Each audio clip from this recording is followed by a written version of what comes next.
Do you sometimes find yourself where you can't see all of your screen or all of your document?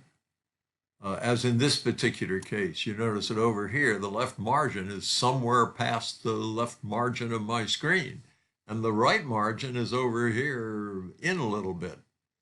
Well, there's a way to fix that. The simplest way is to go up here, which is the little box between the X to get rid of that particular window and the dash, um, which makes that window disappear. It's still running, but it's disappeared if you click here.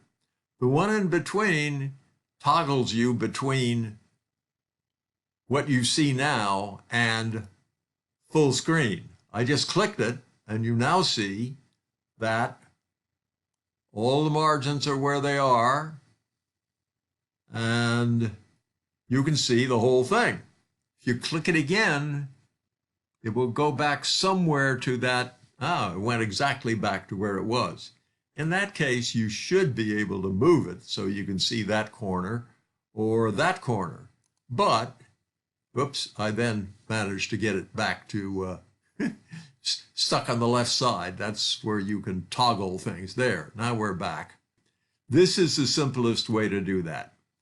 Click on the full screen versus not full screen icon in the upper right corner of the window.